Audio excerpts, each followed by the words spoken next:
بسم اللہ الرحمن الرحیم۔ فصل، یہ تو آپ جانتے ہی ہیں کہ جب متعدد مسائل، متعدد جزیات کسی ایک جگہ بیان کی جائیں تو اس کا سرنام یا اس کے لیے ایک سرخی قائم کر دی جاتی ہے۔ تو یہ ایک سرخی قائم کر دی گئی فصل۔ بات تو پاکی ناپاکی کی ہی چل رہی ہے، لیکن چونکہ یہاں سے ایک الگ نوعیت کے مسائل بیان ہو رہے ہیں، بھائی پانی کا بیان چل رہا نا، کون سا پانی پاک ہے کون سا ناپاک ہے، تو ابھی تک چل رہا تھا مائع جاری ہے، مائع راکد ہے، پھر اس میں نجاست واقع ہو جائے، تو یہ اسی کے تحت تھی، تو یہ مسئلے بھی اسی میں ذکر آ جاتے، لیکن چونکہ کنویں کا ایک معاملہ مستقل ہے، الگ معاملہ ہے، تو انہوں نے ایک فصل قائم کی اور ایک فصل قائم کر کے اس کے تحت جزیات اور مسائل ذکر کر رہے ہیں۔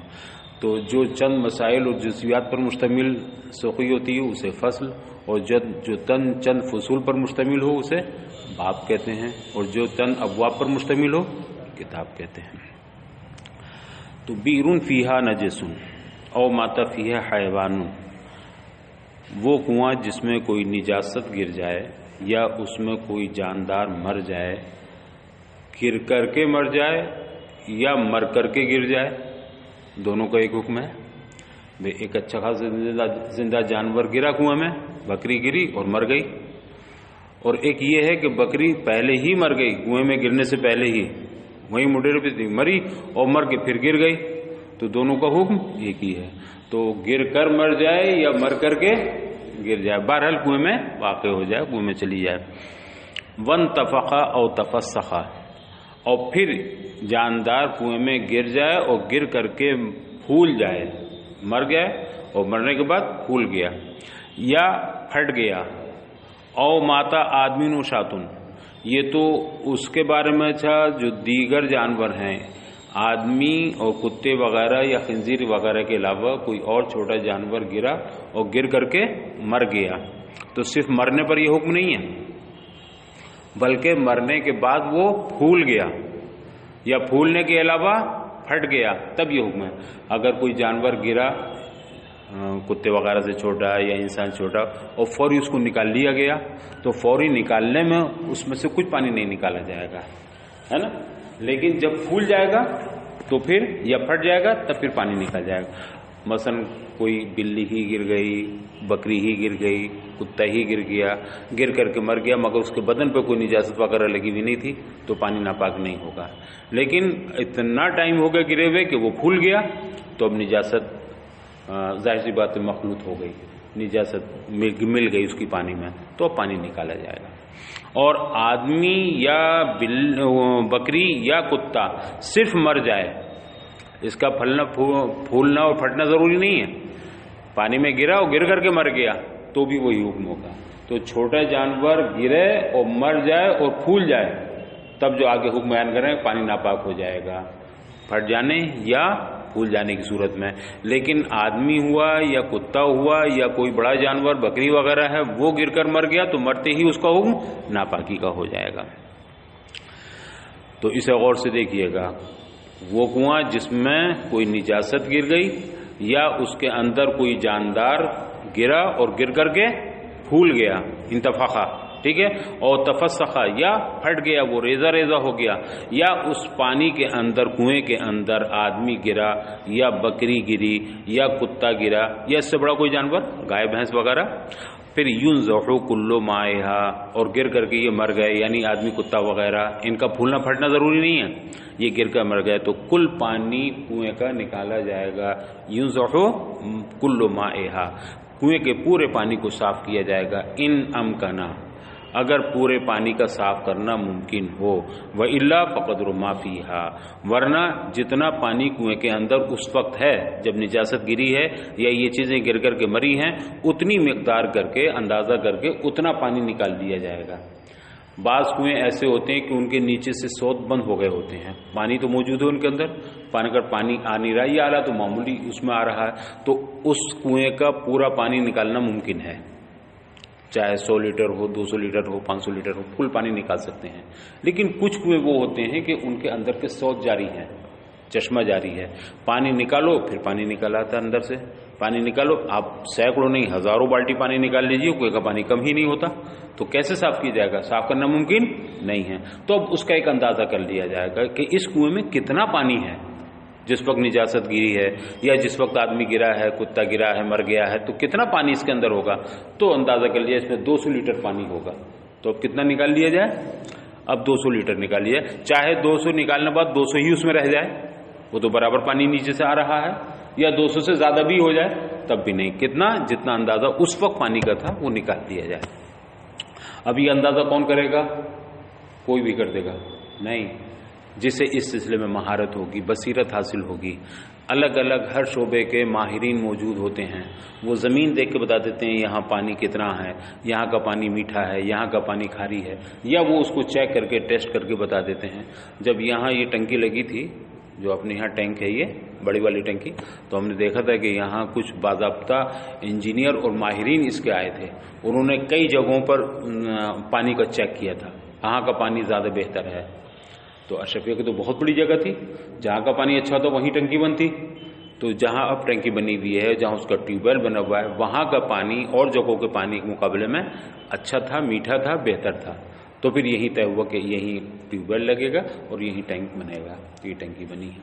تو اس طرح جو لوگ ماہر ہوتے ہیں کسی بھی شعبے کے، تو اب دیکھا جائے گا جو زمین کے اندر پانیوں کے ماہر ہیں، جو آئے دن یہ کام کرتے ہیں ٹیوب ویل کا، سبمرسیبل کا، انہیں بلا کے کہا جائے گا، جنہیں اچھا اندازہ ہو، کنویں برابر کھودتے رہتے ہیں، پانی دیکھتے رہتے ہیں، وہ کہیں گے بھئی اس کنویں کے اندر اتنا پانی ہے اس وقت، ٹھیک ہے صاحب اتنا پانی ہے، اب اتنا نکال دیا جائے گا، چاہے نیچے سے کتنے نکلتا آ رہا ہے۔ الاصح ان یؤخذ بقول رجلین لہما بصارۃ فی الماء، صحیح تر قول یہ ہے کہ اس سلسلے میں دو عادل شخصوں کا، دو لوگوں کا قول لیا جائے گا، دو لوگوں کی بات مانی جائے گی، مگر وہ دو لوگ کیسے ہوں؟ لہما بصارۃ فی الماء، جنہیں پانی کے تعلق سے بصیرت اور مہارت حاصل ہو، وہ جب کہہ دیں کہ اس میں اتنا پانی ہے تو اتنے نکل جائے۔ وہ محمد، لیکن امام محمد رحمۃ اللہ علیہ نے فرمایا قدر بمئت دلو الی 300، انہوں نے اس کی مقدار، ایک کنویں کی عام طور پر جو کنواں ہوتا ہے اس کی مقدار 200 ڈول سے لے کر 300 ڈول تک کی ہے۔ کنویں بھی بڑے چھوٹے بڑے ہوتے تھے، بعد کنواں بہت بڑا ہوتا تھا، ہمارے ایک کنواں تھا بڑا لمبا چوڑا کنواں تھا، بہت زیادہ، تو اس میں بہت پانی ہوگا۔ کہیں چھوٹا سا کنواں ہوتا تو اسے کوئیا بولتے ہیں، ہے نا، چھوٹی سی کوئیا ہے بالکل، تو کہیں چھوٹا کنواں کہیں بڑا، لیکن عام طور پر جو کنویں ہوتے ہیں درمیانی درجے کے، درمیانی قسم کے، ان میں 200 لیٹر سے لے کر 200 ڈول سے لے کر 300 ڈول تک پانی ہوتا ہے۔ تو یہ امام محمد نے اندازہ کیا ہے، لیٹر نہیں ڈول۔ وفی نحو حمامت، یہ تو حکم ہوتا کہ نجاست گر جائے یا کوئی چھوٹا جانور گر کر کے پھول جائے یا پھٹ جائے، یا آدمی گر کر مر جائے، پھولے پھٹے نہیں، یا بکری کتا گر کر کے مر جائے، پھولے پھٹے نہیں، تو کتنا پانی نکالا جائے گا؟ کل پانی نکالا جائے گا۔ یا خنزیر گر کر کے مر جائے، مرنا ضروری نہیں اس کا، وہ تو نالائق، اگر صرف گر گیا ہے تو اس کا کام تو ویسے ہی ہو گیا ہے نا، وہ تو نجس العین ہے، تو وہ خود نجس العین، وہ اگر گر جائے تو پورا پانی نکالا جائے گا۔ وفی نحو حمامت او دجاجت، اور اگر کبوتر گرا یا مرغی گری، ماتت فیہا، اور پھر گر کر کے کنویں کے اندر مر گئیں، یہ دونوں چیزیں، یا ان جیسا بڑا کوئی جانور، کبوتر کی اور مرغی کی طرح کوئی اتنا بڑا جانور جیسے چیل وغیرہ ہے، یا اور کوئی جانور اس طرح کوا وغیرہ گر کر کے مر گیا، تو 40 الی 60، تو کتنا پانی نکالا جائے گا؟ کل پانی نکالنے کی ضرورت نہیں ہے، بلکہ 40 ڈول سے 60 ڈول تک، 40 کا نکالنا واجبی ہے، اتنا تو نکالنا ہی پڑے گا، اور احتیاطاً یا استحباباً 60 ڈول تک نکال سکتے ہیں، 40 سے زیادہ 60 تک نکال لیں۔ بعض فقہا نے 50 کو بھی کہا اور بعض نے 70 کو بھی کہا، لیکن 30 تو کم سے کم ضروری، 40 تو ضروری ہے۔ وفی نحو فارۃ او عصفورۃ، یا کبوتر اور مرغی سے بھی چھوٹا جانور کوئی گرا کنویں میں اور مر گیا، جیسے فارۃ چوہا ہے، چڑیا ہے، تو کتنا پانی نکالا جائے گا؟ 20 ڈول سے لے کر 30 ڈول تک۔ یہ اس وقت ہے جبکہ مر جائے، ماتت فیہا، اور چڑیا گری اور گر کے ایک دم اڑ گئی تو کچھ نکالنے کی ضرورت نہیں، ہاں اگر اس کے بدن پر نجاست لگی ہوئی تھی تو پانی نکالا جائے گا۔ اب بھی چڑیا کہیں خون میں تھی، وہ یا کہیں ناپاک پانی میں تھی، پیشاب میں تھی اور فوری کنویں میں گر گئی، تو معلوم ہے نا کہ اس کے بدن میں نجاست لگی ہوئی تھی، تو پورا پانی نکالا جائے گا۔ لیکن جس کے بدن میں معلوم کچھ نہیں ہے، کچھ نجاست تھی کہ نہیں تھی، تو 20 ڈول سے لے کر کے 30 ڈول تک اگر مر جائے تو۔ والمعتبر الدلو الوسط، اور ڈول میں متوسط درجے کا جو ڈول ہوگا اسی کا اعتبار کیا جائے گا۔ ڈول بھی بڑے چھوٹے ہو سکتے ہیں، جیسے بالٹی ہوتی ہے، چھوٹی بڑی بالٹی ہوتی ہے، ایک بالٹی اس میں 20 لیٹر پانی آتا ہے، ایک میں 10 لیٹر، ایک میں 5 لیٹر آتا ہے، تو ڈول بھی الگ الگ قسم کے استعمال ہو سکتے ہیں، بڑے چھوٹے درمیانی قسم کا جو ڈول ہوگا اس کا اعتبار کیا جائے گا۔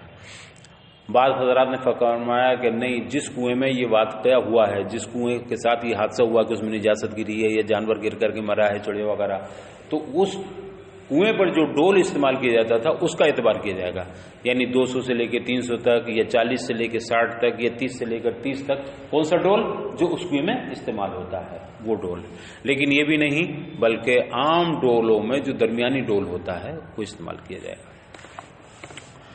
اور معتبر ڈول میں وہ ڈول ہے جو درمیانی ہو، وما جاوزہ احتسب به، اور جو ڈول متوسط ڈول سے متجاوز ہو، یہ تجاوز چاہے نیچے کی جانب ہو یا اوپر کی جانب ہو۔ متجاوز کا مطلب عام طور پر 10 لیٹر کا ایک ڈول استعمال کیا تھا، ڈول وہی جیسے بالٹی ہوتی ہے، تو 10 لیٹر کا ڈول استعمال کیا تھا عام طور پر، مگر وہاں ڈول 20 لیٹر والا ہے، تو اسی کے اعتبار سے پھر حساب لگا لیا جائے گا۔ مثلا ہم نے کہا 20 ڈول نکالنا واجب ہے چڑیا وغیرہ میں، اور ڈول وہ کتنا ہے 20 لیٹر کا ہے، تو ڈبل ہو گیا نا درمیانے والے سے، نہ تو 5 لیٹر کا ہے نہ 10 لیٹر کا، اور درمیانہ 10 ہے، تو 10 کا دوگنا 20 لیٹر، تو کتنا ڈول نکال لی جائے 10 نکال لیا جائے، یا اگر 30 لیٹر کا ہے ڈول تو تہائی کر لیا جائے، ہے نا، یہ کر لیا جائے۔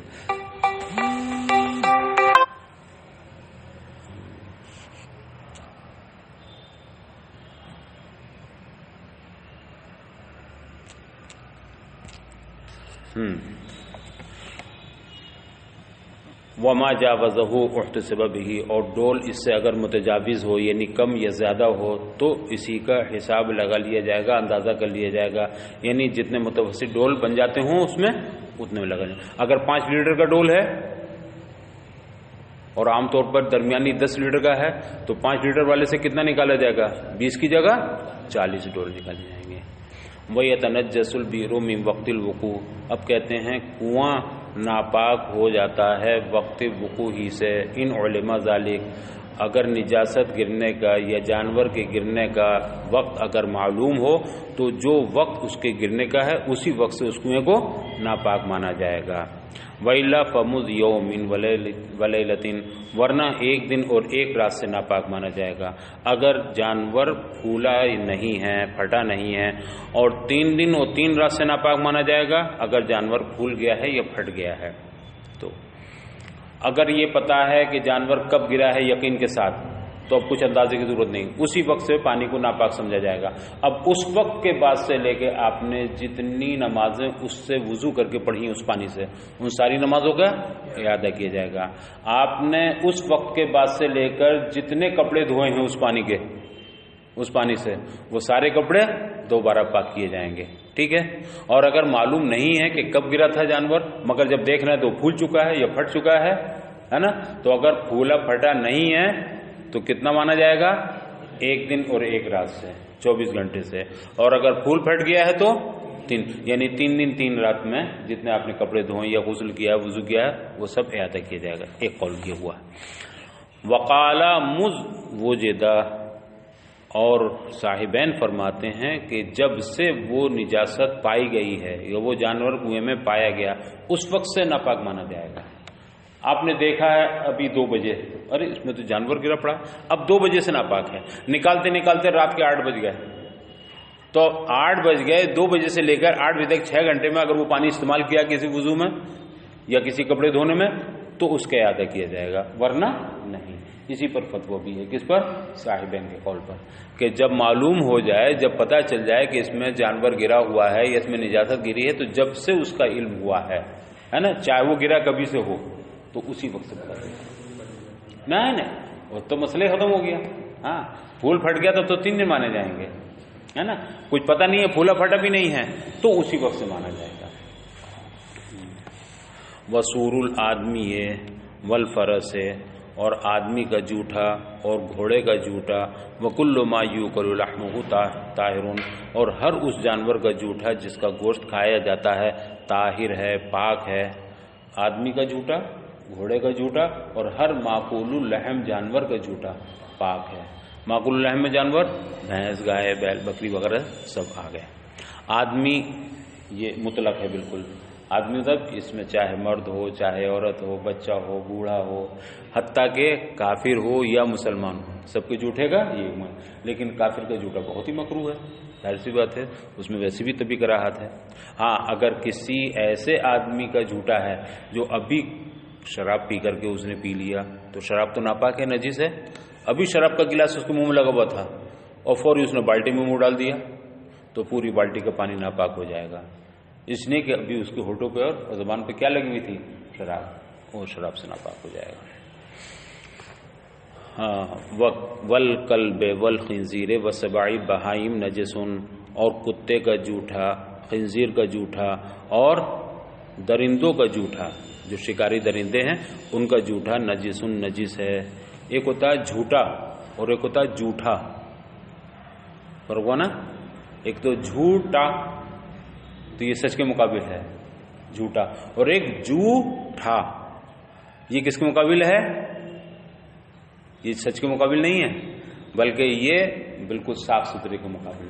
تو جھوٹا کہتے ہیں پس خوردہ کو، یعنی جس کو کھا کر چھوڑ دیا ہو، جسے پی کر چھوڑ دیا ہو، تو جو پانی گلاس میں کا باقی رہ گیا، کہتے ہیں نا یہ جھوٹا پانی اسے پھینک دو، تو وہ بیچارہ جھوٹا نہیں ہے، اس میں کیا سچ جو جھوٹ، اس پہ جھوٹ کا الزام لگایا، جھوٹ تو گناہ کبیرہ ہے، تو وہ جھوٹا نہیں ہے بلکہ وہ کیا ہے؟ جھوٹا ہے، چھوٹا ہوا ہے، پس خوردہ ہے، مشروب ہے۔ تو کتے کا، خنزیر کا اور درندوں کا جوٹا ناپاک ہے، اور بلی کا اور مرغی کا، مرغی بھی وہ جو مخلات ہو، یعنی چھوٹی ہوئی ہو، جہاں چاہتی ہے چگ لیتی ہے، گھور پہ بھی چلی جاتی ہے، گندگی میں بھی چلی جاتی ہے، گھر میں بھی رہتی ہے، تو جو چھٹی پھرتی ہے، چھٹا پھرتی ہے، اس مرغی کا جوٹا، و سبع الطیر اور شکاری پرندوں کا جوٹا، و سواکن البیوت اور جو گھروں میں رہنے والے کیڑے مکوڑے ہیں، جیسے چوہا، بلی، سانپ، چھپکلی وغیرہ، ان سب کا جوٹا، ٹھیک ہے، مکروہ۔ یہ کیسا ہے؟ مکروہ ہے۔ بلی کا جوٹا تو ناپاک ہونا چاہیے تھا، اس لیے کہ اس کا گوشت حرام ہے، لیکن ناپاک نہیں ہے، اس کا جوٹا نجس نہیں بلکہ مکروہ ہے۔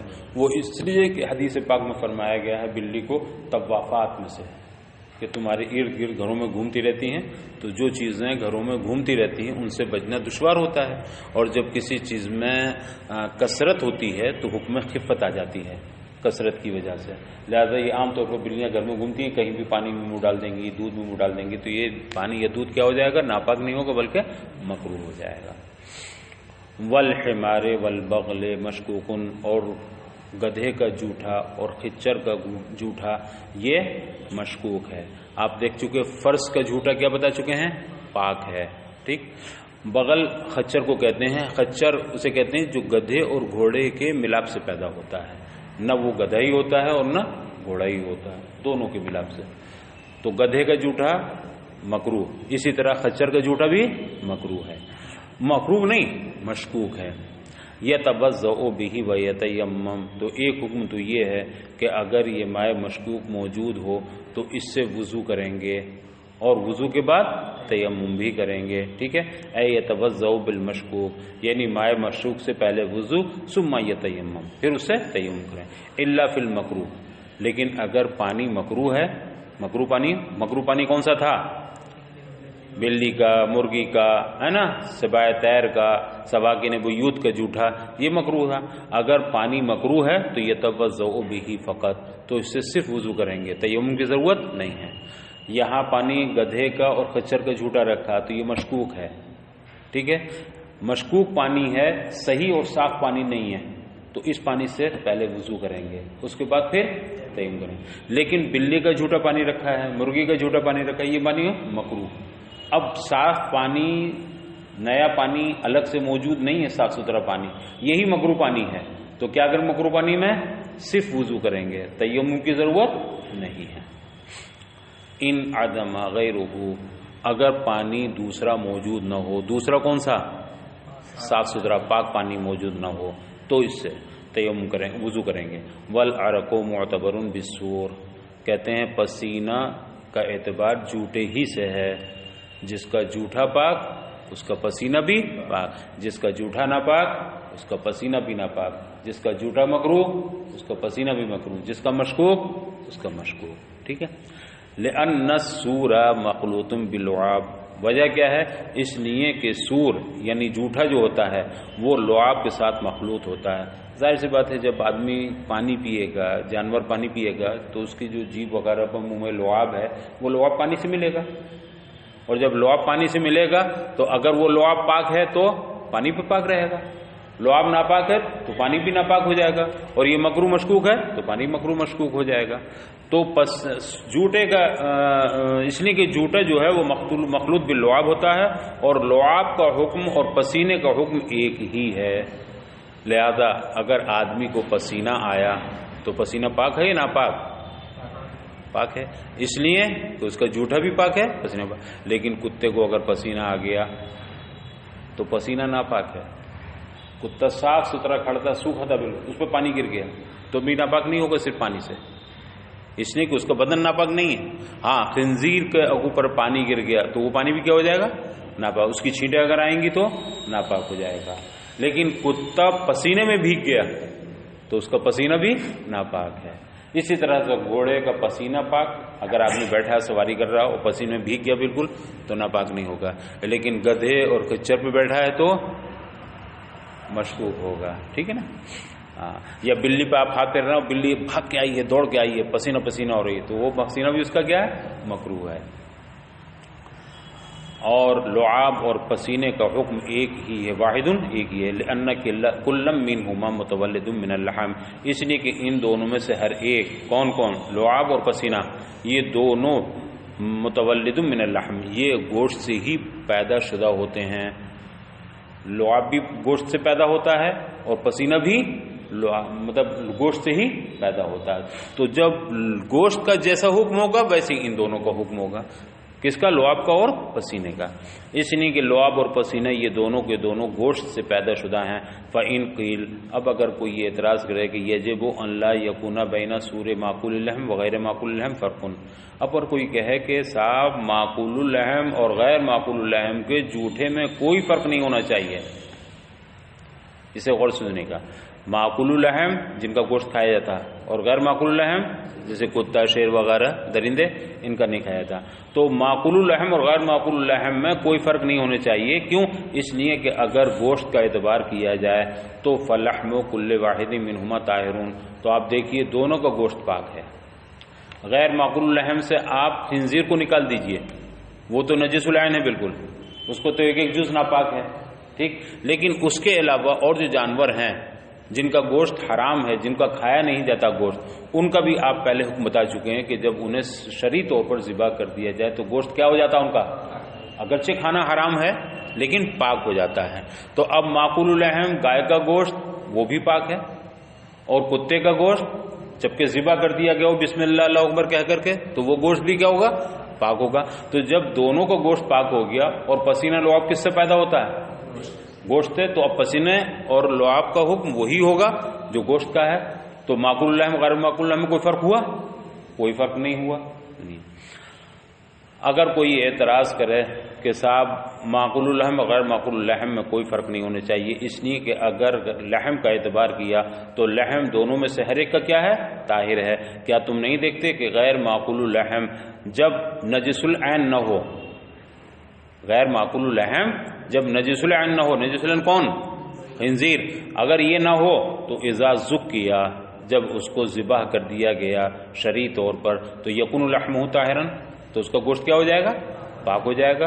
وَإِنْ اُعْتُبِرَ لَحْمُهُ مَخْلُوطٌ بِالدَّمِ، اور اگر یہ اعتبار کیا جائے کہ اس کا گوشت مخلوط بالدم ہے نا، فَمَعْقُولُ اللَّحْمِ وَغَيْرُهُ فِي ذَلِكَ سَوَاءٌ، تو اس میں بھی دونوں برابر ہیں۔ بھائی آپ نے کہا معقول اللحم غیر معقول اللحم کا لعاب پاک ہے تو ایک حکم چاہیے، معقول اللحم کا بھی اور غیر معقول۔ آپ حالانکہ فرق کرتے ہیں، آپ نے معقول اللحم کا جھوٹا پاک کہا، یعنی بھینس کا جھوٹا پاک ہے، بکری کا جھوٹا پاک ہے، کتے کا جھوٹا پاک نہیں ہے، حالانکہ دونوں کا ایک منہ ہے، دونوں پاک ہونے چاہیے۔ کیوں دونوں پاک ہونے چاہیے؟ کہ دونوں کا گوشت پاک ہے۔ جب کتے کو بسم اللہ اللہ اکبر کے ذبح کر دیا گیا تو پاک ہو گیا گوشت۔ یا آپ گوشت کا اعتبار اس طور پر کہنے کہ نہیں مخلوط بھی دم ہے، اور دم کیا ہے؟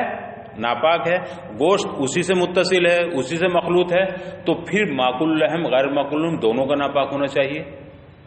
کہ مخلوط بالدم تو بکری کا گوشت بھی ہے، اس میں بھی خون ہے کہ نہیں، اور مخلوط بالدم کتے کا بھی گوشت ہے، تو اگر اختلاط بالدم کا لحاظ کرتے ہیں تو دونوں کا جھوٹا ناپاک ہونا چاہیے، بکری کا بھی اور کتے کا بھی، اور صرف گوشت کا اعتبار کرتے ہیں تو دونوں کا پاک ہونا چاہیے، اس لیے کہ جو مزکا کتا ہے اس کا گوشت بھی پاک ہے اور بکری کا تو پاک ہے ہی۔ پھر فرق کیوں ہے سنیے۔ اور اگر اس کا اعتبار کیا جائے کہ ان چیزوں کا گوشت مخلوط بالدم ہے تو پھر معقول اللحم اور غیر معقول اللحم دونوں اس میں بھی برابر ہوں گے۔ سمجھ میں آیا اعتراض؟ تو اب کہتے ہیں جواب یہ ہے الحرمت اذا لم تکن للکرامات، شارح فرماتے ہیں کہ حرمت جب کرامت اور شرافت کی وجہ سے نہ ہو، جیسے انسان کے اندر حرمت، انسان ناپاک ہونے کی وجہ سے حرام نہیں ہے بلکہ اپنی شرافت اور کرامت کی وجہ سے حرام ہے، تو اگر حرمت حرام مطلب وہ کرامت کی بنیاد پر نہ ہو تو فإنها آیۃ النجاست، تو یہ کس بات کی نشانی ہے؟ نجاست کی۔ بھائی حرمت دو وجہ سے ہو سکتی ہے، یا تو کرامت کی وجہ سے یا نجاست کی وجہ سے۔ انسان کے اندر بھی حرمت ہے اور کتے کے اندر بھی حرمت ہے، مگر انسان کے اندر حرمت کرامت کی وجہ سے اور کتے کے اندر حرمت نجاست کی وجہ سے۔ تو حرمت اگر کرامت کی بنیاد پر نہ ہو تو یہ علامت اور نشانی ہے کس بات کی؟ کہ حرمت نجاست کی وجہ سے ہے۔ لیکن فیہ شبہۃ، لیکن اس میں بہرحال شبہ ہے۔ کیا ان النجاست لاختلاط الدم باللحم، کیا نجاست اختلاط دم باللحم کی وجہ سے ہے؟ اذ لولا ذالک بل یکون نجاست لذاتہ، اس لیے کہ اگر معاملہ ایسا نہ ہو تو نجاست لذاتہ ہی ہوگی۔ اگر ایسی نہ ہو اختلاط بالدم کی وجہ سے یا اختلاط دم باللحم کی وجہ سے نجاست نہ ہو تو پھر نجاست لذاتی ہی ہوگی۔ تو لکانا نجس العین، اگر نجاست ذات کی بنیاد پر ہے، ذاتی ہے، تو وہ کیا ہو جائے گا؟ پھر نجس العین ہو جائے گا، جیسے خنزیر۔ ولیس کذالک، لیکن کتے اور درندوں میں یہ معاملہ نہیں ہے، تو پتہ چلا نجاست عین نہیں ہے یہ۔ فغیر معقول اللحم اذا کان حیا، اب آپ غور کیجئے، غیر معقول اللحم جب زندہ ہوگا تو فلعابہ متولد من اللحم الحرام المخلوط بالدم، تو آپ غور کریں کہ جب غیر معقول اللحم یعنی کتا ہی لے لیجئے، جب وہ زندہ ہوگا تو اس کا جو لعاب ہے وہ کس سے پیدا شدہ ہے؟ وہ اس گوشت سے پیدا ہے جو لحم حرام ہے اور مخلوط بالدم ہے۔ کتے کے اندر گوشت کون سا ہے؟ مخلوط بالدم اور لحم حرام، یعنی کتے کا گوشت حرام ہے نا، ابھی مضبوط تو ہے نہیں، زندہ ہے، اور جب زندہ ہے تو مضبوط نہیں ہوا، تو زندہ کتے کے اندر جو گوشت ہے وہ حرام ہے یا حلال؟ حرام ہے۔ پھر مخلوط بالدم بھی ہے کہ نہیں؟ تو ایک تو مخلوط بالدم اور ایک لحم حرام، تو لحم کی حرمت بھی ہے اور لحم کی حرمت کے ساتھ اختلاط بالدم بھی ہے، دونوں چیزیں پائی گئیں، تو فیکون نجسا، تو اب کتے کا گوشت کیسا ہو جائے گا؟ ناپاک ہوا، کس وجہ سے بھی؟ لحم حرام بھی ہے اور مخلوط بالدم بھی ہے، تو اب اس کا جھوٹا ناپاک ہوگا۔ لاجتماع الامرین، یہاں دونوں چیزیں جمع ہو گئیں، کیا کیا؟ حرمت لحم اور اختلاط دم، دو چیزیں ہو گئی نا، لہذا نجس ہوگا۔ وہما الحرمت والاختلاط بالدم، وہ دونوں چیزیں کیا ہیں جو اس میں اکٹھی ہیں کتے کے اندر؟ حرمت لحم، چونکہ جو حرمت کرامت کی وجہ سے نہیں ہوگی وہ کس وجہ سے ہوگی؟ نجاست کی وجہ سے۔ اب کتے کے اندر حرمت کرامت کی تو بنیاد پر ہے نہیں، تو معلوم ہوا کس کی وجہ سے ہے؟ تو ایک تو نجاست لحم کی موجود اور دوسرے اختلاط دم، دم بھی تو حرام ہے، تو دو وجہیں نجاست کی جمع ہوئیں۔ اما فی معقول اللحم، اب جو دو وجہیں جمع ہو گئیں تو کیا ہو جائے گا؟ ناپاک ہو جائے گا، نجس ہو جائے گا۔ وہ اما فی معقول اللحم، لیکن آپ معقول اللحم کو لے لیجئے، مثلا بکری کو، بکری زندہ ہے یا مذبوح ہے؟ زندہ ہے، ابھی مذبوح نہیں ہے نا، تو اب اس کے اندر یہ دیکھا جائے گا بکری ہے تو یہاں صرف ایک چیز پائی گئی، فلم یوجد الا احدہما، یہاں حرمت کی وجہ صرف ایک پائی، کیا؟ اختلاط بالدم۔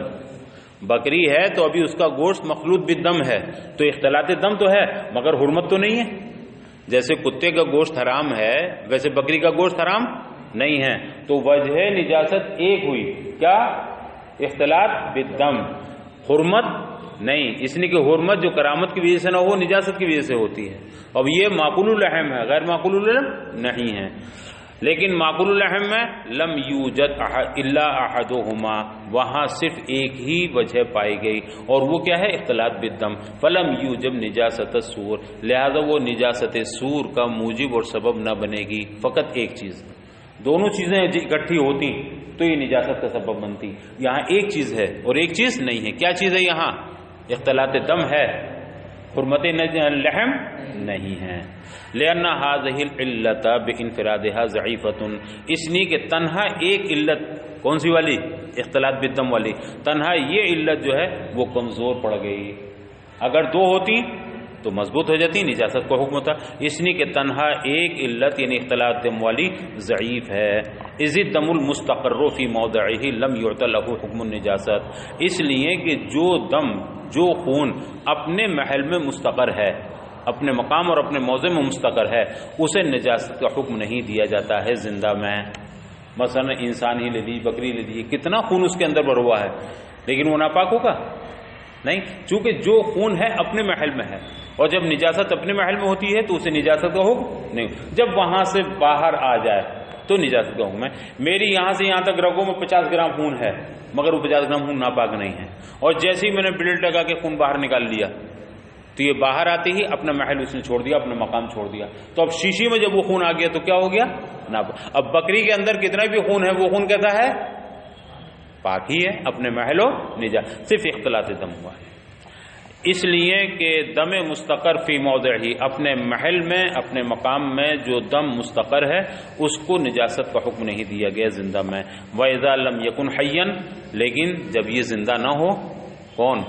معقول اللحم یا غیر معقول اللحم، جب یہ جانور زندہ نہ ہو تو فَإِن لَمْ يَكُنْ مُزَكًّا، اگر یہ مزکہ نہیں ہے، مزکہ کا مطلب مذبوح نہیں ہے، شرعی طور پر ذبح نہیں کیا گیا ہے، تو کانا نجسن، تو اب کیا ہوگا؟ یہ چاہے معقول اللحم ہو یا غیر، جب مزکہ نہیں ہے، مذبوح نہیں ہے تو نجس ہوگا، خواہ معقول اللحم ہو یا غیر معقول اللحم، لأنہ صارت بالموت حراما، اس لیے کہ موت کے ذریعے وہ اب کیا ہو گیا؟ حرام ہو گیا، جب موت طاری ہو گئی۔ فالحرمت موجودۃ مع اختلاط الدم، اب یہاں حرمت موجود ہے، کس میں؟ زندہ میں، غیر زندہ میں؟ مردہ میں، غیر زندہ میں، تو یہاں حرمت موجود ہے اختلاط دم کے ساتھ، فیکون نجسا، تو اب یہ کیا ہو جائے گا؟ نجس ہو جائے گا۔ وَإِن كَانَ مُزَكًّا، اور اگر یہ مزکہ ہوتا تو کیا ہوتا؟ پاک ہوتا۔ لیکن معقول اللحم میں، یہ تو ہم نے غیر معقول کا کہا، معقول اللحم میں فَلِأَنَّهُ لَمْ يُوجد، تو اب وہاں نہیں پائے گی حرمت، لم یوجد الحرمت، غیر معقول اللحم میں حرمت نہیں پائی گئی نا، اس لیے کہ اس کا گوشت کیا ہے؟ پاک ہے، معقول اللحم ہے، غیر معقول اللحم کا تو ناپاک تھا لیکن اس کا پاک ہے، اب رہا معقول اللحم تو اس لیے کہ وہاں حرمت نہیں پائی گئی، ولا اختلاط الدم، اور جب ذبح کر دیا گیا ہے تو اختلاط دم بھی نہیں، سارا خون تو بہہ گیا نا ذبح کرنے سے، تو اب حرمت لحم بھی نہیں ہے اور اختلاط دم بھی نہیں ہے۔ وَأَمَّا فِي غَيْرِ مَعْقُولِ اللَّحْمِ، لیکن غیر معقول اللحم میں فَلِأَنَّهُ لَمْ يُوجَدْ الاختلاط، تو غیر معقول اللحم میں اختلاط دم تو نہیں پایا گیا، جس کتے کو آپ نے بسم اللہ اللہ اکبر کر کے ذبح کر دیا اس کا سارا خون کیا ہو گیا؟ بہہ گیا، تب اختلاط دم تو نہیں ہے، مگر حرمت لحم تو ہے۔ بکری میں دونوں چیزیں ختم ہو گئیں، جب مزکہ بکری ہے تو اس کا گوشت بھی پاک اور اختلاط دم بھی نہیں کہ سارا خون بہہ گیا، لیکن کتے کے اندر جب آپ نے ذبح کر دیا تو اختلاط دم تو نہیں رہا مگر حرمت لحم موجود ہے۔ فَلِأَنَّهُ لَمْ يُوجَدْ الاختلاط، تو اب اختلاط دم تو نہیں پایا گیا ذبح کی وجہ سے، وَالْحُرْمَةُ الْمُجَرَّدَةُ غَيْرَ كَافِيَةٍ، لیکن حرمت مجردہ موجود ہے، وہ حرمت کون سی؟ حرمت لحم، کہ وہ معقول اللحم نہیں ہے، تو تنہا ایک ہی وجہ تو حرمت بچی نا، نجاست کی ایک وجہ کون سی؟ حرمت لحم، اختلاط دم تو نہیں ہو، تو تنہا ایک چیز نجاست کی نہیں کافی نہیں ہے، دونوں چیزیں ہوتی تب نجاست کو حکم ہوتا ہے۔ والحرمت المجردہ تو غیر کافیۃ فی النجاست، اور حرمت مجردہ کون سی ہوئی؟ صرف حرمت لحم، یہ کافی نہیں ہوگی نجاست میں، علی مرہ، جیسا کہ یہ بات گزر چکی، کیا گزر گئی؟ کانہا تثبت باجتماع الامرین، کہ یہ نجاست کس سے ثابت ہوتی ہے؟ اجتماع امرین سے. اجتماع امرین کون؟ حرمت لحم بھی ہو اور اختلاط دم بھی ہو. اب یہاں صرف حرمت لحم ہے، غیر معقول الرحم ہے، اختلاط دم نہیں. اور معقول الرحم میں دونوں میں سے کچھ نہیں، نہ حرمت لحم ہے اور نہ اختلاط دم ہے. فَإِنْ عَدَمَ الْمَاءُ إِلَّا نَبِيذُ التَّمْرِ، اب اگر پانی نہ پایا جائے، پانی نہ ہو سوائے نبیذ تمر کے، یعنی ایسا پانی جس میں چند کھجوریں ڈال دی گئیں اور وہ پانی تھوڑا میٹھا ہو گیا تو اسے نبیذ تمر کہا گیا. حدیث شریف میں فرما دیا گیا ہے نبیذ تمر کی نہیں کہ تمر بھی پاک ہے اور اس کا پانی بھی پاک ہے، مگر وہ پانی جب تک اس میں جوش نہ آیا ہو، جب تک اس میں نشہ پیدا نہ ہوا ہو. اور اگر اسی کھجور کے پانی میں جوش پیدا ہو گیا، آپ نے پانی میں کھجور ڈال کے رکھ دی اور وہ پانی گاڑھا ہو گیا یا اس میں جوش آ گیا اور اس میں نشہ بھی پیدا ہو گیا تو شراب بن گئی، وہ مسکر ہو گئی، وہ ناپاک بھی ہو گئی اور حرام بھی ہو گئی. لیکن صرف وہ نبیذ تمر جس میں صرف چھوارے ڈال دیے گئے یا کھجور ڈال دی گئی اور صرف مٹھاس اس میں آئی ہو، باقی اس کو نکال دیا گیا اور رقت و سیلان اس کا باقی ہے تو اس سے وضو جائز ہوگا. اور اگر پانی نہ ہو سوائے نبیذ تمر کے تو امام ابو حنیفہ رحمۃ اللہ فرماتے ہیں بالوضوء بہ فقط، وہ کہتے ہیں نبیذ تمر سے صرف وضو کیا جائے گا، تیمم کی ضرورت نہیں ہے. اگر اور پانی نہ ہو تو اس سے وضو کرو، نماز پڑھ لو. وہ ابو یوسف بالتیمم، اور امام یوسف فرماتے ہیں کہ نہیں، نبیذ تمر اگر ہے اور پانی نہیں ہے تو وضو کی ضرورت نہیں ہے، بلکہ کیا کرو، صرف تیمم کر لو. فحسب بالتیمم فحسب، وہ صرف تیمم کی نہیں کہتے ہیں امام یوسف. وہ محمد بہما، لیکن امام محمد کیا فرماتے ہیں؟ دونوں کو حکم دیتے ہیں. اگر نبیذ تمر ہے اور باقی پانی نہیں ہے تو وضو بھی کرو اور تیمم، یعنی جو مشکوک کا حکم تھا وہی اس کا حکم ہوگا. والخلاف فی نبیذ ہوا حلو رقیق یسیل کالماء، اور یہ اختلاف جو ہے فقہاء کے درمیان یہ اس نبیذ میں ہے، اس نبیذ تمر میں ہے جس میں صرف مٹھاس پیدا ہو گئی. حلو پانی کیسا ہو گیا؟ تمر پڑنے کے بعد صرف میٹھا ہو گیا ہو. رقیقن، اور وہ پتلا بھی ہو. یسیل و کلمہ، اور پانی کی طرح اس میں سیلان بھی ہو، سیال بھی ہو، وہ تو رقیق ہو، سیال ہو پانی کی طرح. اما اذا اشتد، لیکن جب وہ پانی جوش مار جائے، پانی تھوڑا گاڑھا ہو جائے، وہ سارا مسکرن، اور وہ پانی مسکر بھی ہو جائے، نشہ آور بھی ہو جائے، تو لا یتوضأ بہ اجماعا، تو اب کسی کے نزدیک بھی اس سے وضو نہیں کیا جائے گا کہ جب اس میں جوش آ گیا، نشہ پیدا ہو گیا تو وہ ناپاک ہو گیا.